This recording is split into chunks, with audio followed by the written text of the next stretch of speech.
Donald Trump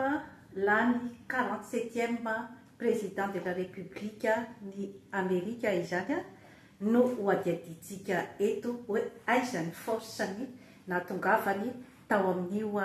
toerana maha président de la République azy fanondroany satria dia efa lany président de la République koa izy izany tamin'ny 2016. Tonga soa atao amin'ny fandarana Jeanne Forest-Santé aty Canada indray ianao. Alohany anaovantsika ny fanadihadiana izany dia tsara ny mampafantatra ny mombamomba andriamatoa Donald Trump. Andriamatoa Donald Trump dia homme d'affaires ary teraka tamin'ny 14 juin 1946 izy tao New York. 70 taona zany izy amin'izao fotoana izao. Tao amin'ny école militaire izy zany tamin'ny voalohany ary manana ny diplôme ny économiste tao amin'ny université ny Pennsylvanie. Ny nanomboany ny monde des affaires zany dia tao amin'ny resaka immobilier. Ka io immobilier io zany dia entreprise familiale no nanomboany azy ary ny tena nampanefoefo azy zany dia ny nanamboarany an'ireo karazana bâtiment prestigieux tao États-Unis toy ny Trump Tower izany ny Trump Tower, ny Trump Tower tao Chicago, Trump Palace Condominium, Trump Taj Mahal sy ny sisa ary nanao ihany koa izy zany ny industrie-ny divertissement tao amin'ny télé. Là ny président zany izy tamin'ny 8 novembre 2016 45e président de la République tamin'izay fotoana zay ary ny fanandrina tamin'ny Hillary Clinton tao amin'ny Parti démocrate. Ny 6 novembre 2024 zany izy dia lany indray 47e président de la République. Maro zany ireo karazana fitoriana natao azy talohan'ny se représenté-vany tamin'ity présidentielle faran'ity dia nisy 430 zany ny zavatra ny ampangana azy dia isan'izany zany ny fandrombahany ny tao amin'ny Capitole izay mitondra andian'olona maro izy zany ny nanao karazana fandravana tao amin'ny toeran'io rehefa tsy lany izy zany tamin'ny fifanandranany tamin'ny andriamatoa Joe Biden. Nisy ihany koa zany ny affaire Stormy Daniela izay ny vehivavy mpanao film porno nitory azy zany mba angalana baraka azy zany dia nisy ihany koa ny famonoana azy ny tentative ny hamonoana azy zany tamin'ny 13 juillet 2024 tamin'ny meeting izay nataony tao Pennsylvanie. Hitantsika amin'izany zany fa maro dia maro zany ny parcours-ny ngiahy Donald Trump nahatongavany tamin'izany toerana maha-milliardaire azy zany ary lehilahy izay mahery fo tokoa izy satria maro dia maro ireo sakatsakana izay efa nolazaiko teo zany ny mba tsy irotsahany ho président de la République ny Amerika. Tamin'ny farany teo zany dia 295 ny vato azony raha par rapport tamin'ny Kamala Harris izay nifanandrina tamin'ny Parti démocrate izay nahazo vato 226 izany. Donald Trump moa zany dia membre ao amin'ny Parti républicaine. Nanambady telo izy zany nanambady telo dia ny mannequin Ivanka Zelnikova izay novadiny tamin'ny 1977 ary niterahany telo io mannequin io dia Donald Trump Jr, Ivanka Trump ary Eric Trump.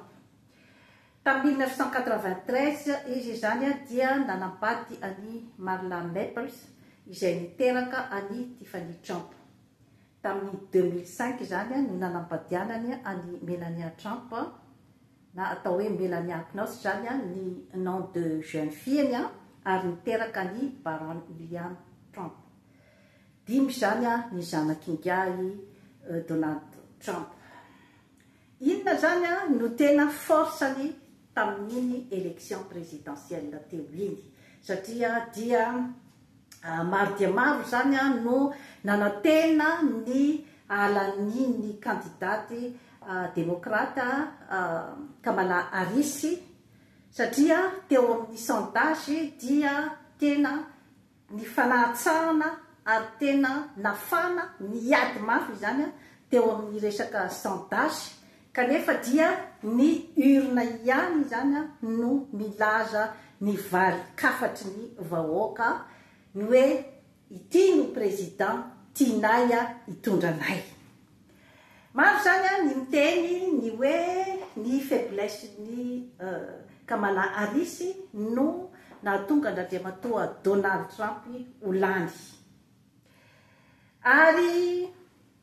vitsy zany ny tena hoe mamakafaka ny force ny zany Donald Trump zany.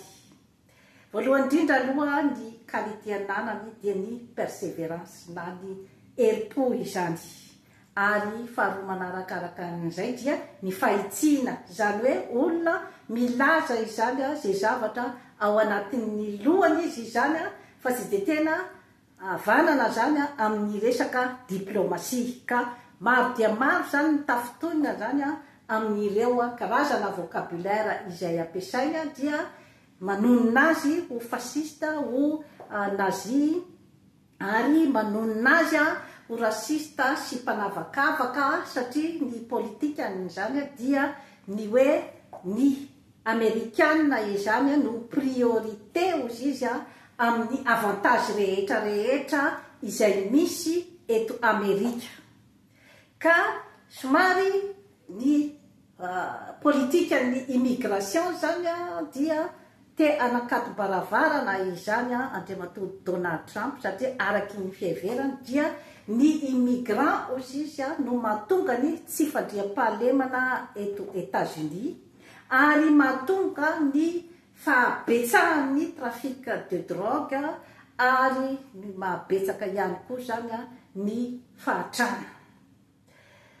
Zay zany no hoe politika entindradriamatoa Donald Trump zany ny amin'ny hoe fanakatonany zany ny territoirany. Izy koa zany dia tsy fanilaza izy zany fa tsy hiditra amin'ny politika any ivelany, zany hoe rehefa tonga eo amin'ny place izy zany dia foanany zany io guerre-ny Ukraine sy Russie io, ary foanany ihany koa ny guerre-ny Israel sy ny Palestiniana, ary tsy jery izy zany afa-sy ny tombotsoan'ny vahoaka Amerikana. Zay zany ny amin'ny ankapobeny zany ny hoe vinavinany zany, ary eo ihany koa zany ny hoe amin'ny maha-kristianina azy dia hoe toeriny zany ny avortement. Zany hoe teo amin'ny Kamala Harris parti démocrate zany dia ny avortement indray, nefa zany no tena noeritreretiny fa hoentiny andreseny tahatra zany ny vehivavy, ny amin'ny hoe manana droit zany ny vehivavy ny ideside ny tena na ho avorteny zany ilay zaza ao akipony na ho tazominy. Teo nefany zany no misy karazana hoe fahadisom-panantenana, satria ny vavaka rehetra zany ny eglizy katolika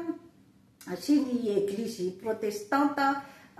tao États-Unis zany dia nanakatom-baravarana zany tamin'ny Kamala Harris tamin'izay heviny izay, dia efa nisy zany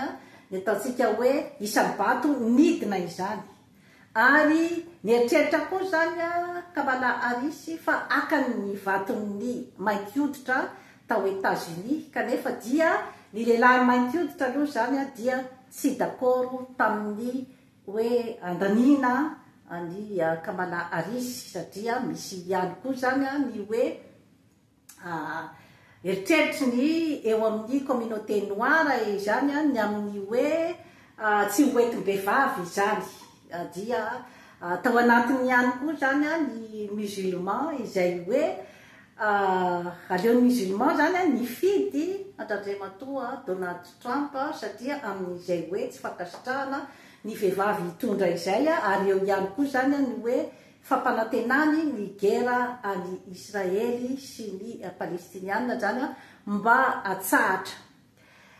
dia kelikely zany a no sisa hoe tena olona zany a andeha hifidy any Kamala Harris dia ny hoe ny vehivavy zany a izay ny tantara ny karazana problema ny ao an-tokantrano izany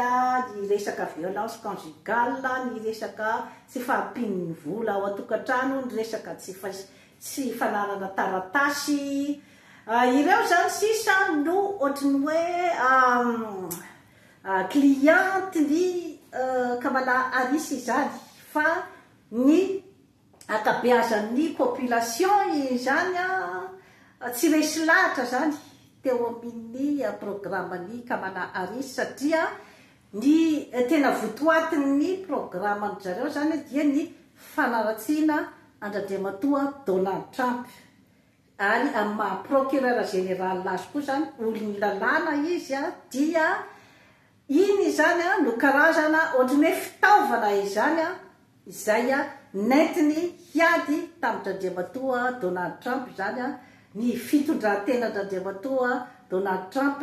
kanefa tsy ampy zany izay zavatra izay ny hoe programa handeha hitondrana firenena iray teo zany no tena force-ny andrematoa Donald Trump zany hoe Donald Trump zany izy ilay karazan'olona zany izay hoe tena patriote zany hoe zanatany ary tena ilay hoe manana ny atao hoe sentiment d'appartenance zany hitondrany ny tanindrazany teo zany no tena hoe force satria maromaro ihany zany ny ohatrany hoe te andeha zany hitongilana zany tany amin'ny Kamala Harris fa niova hevitra zany tamin'ny fotoana farany ary tsy adinitsika koa ilay fomba fitenitsika malagasy hoe ny vazaha mody miady fa ny mainty mody miavana izany hoe tena tao anatin'izay karazam-pitenenana izay mihitsy zany ny zavatra mitranka satria maro dia maro zany ny hoe nitsikera andradrematoa Donald Trump tamin'ny resaka fitondran-tena teo amin'ny zavatra tenenina sy ny hoe ny fihetsiketsika andavanandro izany fa rehefa tena nanadiady izany dia tsy resy lahatra ihany koa zany ny amerikana ny amin'ny hoe vehivavy sady mainty hoditra kanefa manana ny compétence rehetrarehetra izany ny Kamala Harris satria izy efa avy vice présidenten'ny président teo aloha zany Joe Biden efa misy expérience ihany zay dia efa avy procureur général efa avy sénatrice tamina toerana iray zany fa eo amin'ny hoe resaka fitsarana amin'izay ataontsika hoe zany hoe tombatombana amin'izay hoe présidentiable ve ny olona iray zany dia raha ohatra zany tamin'ny hoe par rapport andradrematoa Donald Trump izay sady milliardaire fotsy hoditra no hoe manana ihany koa zany programa fasahina ary tamin'ny androny zany dia niakatra ny fari-piainan'ny vahoaka ary niakatra ny ekonomia tao États-Unis ary eo ihany koa zany ny amin'ny hoe atanjahana amin'izay hoe mahalehilahy ny virilité zany zavatra rehetrarehetra izany zany dia mikanty ao amin'ny hoe présidentiable ve satsia ny olona iray ary manana personnalité mijoro tsara izy zany na dia teo ara zany ny karazam-panenjehana maro dia maro izay nahazo azy ny tentative de meurtre dia nijoro izany Donald Trump izany ho lehilahy mahery ny États-Unis. Entiko ampietrenetana atsika mianakavy izany zavatra rehetrarehetra izany. Rehefa mamerimberina eto hoe ny ery avy ao anaty, mbola tsy mihetsika zany ny ery avy ao anaty ao Madagasikara sy Afrika, ka izay no mbola tsy mampiainga izany ny resaka fampandrosoana amin'ny tantsika, satria mbola miozoozo, mbola tsy ampy izany ilay fitokisantena, ny confiance en soi sy ny estime de soi izay averimberiko eto izany hijoro ny andeha ampandroso ny firenena ary hijoro ny amin'ny hoe fiarovana ny firenena. Zay zany no mbola tsy misy amintsika ao Madagasikara, fa mbola miandry zany ny ery avy any ivelany. Rehefa misy olona mipetraka eo zany mitsangana de hoe iza ny ao ambadika, ka efa tokony rehefa mijery zany an'izay hoe karazana ery avy ao anaty, ohatran-dramatoa Donald Trump izay isika izany. Zay tsy midika hoe tsy mila ny ery avy any ivelany izy, fa tena io zany ny exemple ny hoe ery avy ao anaty izay averimberiko eto foana, satria maro dia maro zany ny tsy tena mahazo hoe inona ny foto-kevitra entiny ramatoa Jeanne Forêt eto amin'ity YouTube ity, dia ohatraohatra io zany ilay hoe ery avy ao anaty, satria tsy tafavoaka tsika raha tsy misy an'izay olona manakazon-damosina, ary misy olona maro zany manosika azy mpiray tanindrazana avy aty aoriana hijoro hanavitra ny firenena. Tsy azo lavina koa fa teo ihany koa zany ny fanampian'ny andefimandriny azy dia ramatoa Melania Trump izany, izay avy any teraka tany Slovène izy io, 4-dimapolo taona, vehivavy mendrika dia mendrika tokoa, mannequin ny asany taloha, 1m80 ny halavany, dia vehivavy izay somary misarika ny attention ny rehetrarehetra ihany zany i Melania Trump, satria dia vehivavy miavaka zany izy raha teo amin'ny hoe vadiny président de la république rehetra teo aloha, satria dia vehivavy calme de calme tokoa zany Melania Trump izany. Ary tamin'izy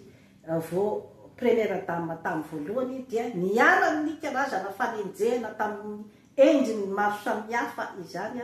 satria dia tonontononina teo daholo izany fa mannequin, maquerelle avy tany amin'ny Europe de l'Est tany, tonontononina daholo opportuniste, inona fa nivolany Donald Trump ihany ny tadiaviny, tsy namaly na indre mandeha ny zavatra rehetra nolazaina momba azy izy, fa dia eny manarakaraka ny vadiny eny foana izy, ary dia manohana ny vadiny avy aty ambadika. Maro izany ny hoe zavatra nentin'ny présence zany Melania Trump izany teo amin'ny hoe nahalaniny Donald Trump ho président de la république fanodroany indray izany. Tsy dia be teny izy ary hitanao hoe vehivavy calme, mitsikitsiky foana ny eny amin'ny tavany, vehivavy izay hoe manana ny maizy azy, satria nianatra tamin'ny université tany Slovène izy, ary nianatra momba ny architecture sy ny design izany teo amin'ny resaka lamody. Ny ray aman-dreniny moa zany dia niasa tamina concessionnaire na tomobile zany ny rainy, ary ny reniny dia niasa tamin'ireny manufacture na mpanjaitra kanjo izany, izany hoe fianakaviana modeste tsotsotra izany no niavin'ny Melania Trump, ary dia nahay izy ny s'adapte tamin'izany toerana ma première dame azy izany a na dia nisy ara zany a ny karazana hoe fanaratsiana azy tamin'ny endriny maro izany a ary lasa mpandrarako izany Melania Trump izany satria izy a dia manana ny vêtement amin'ny marka anarany ary manana ihany koa ny produit cosmétique amin'ny anarany ary dia efa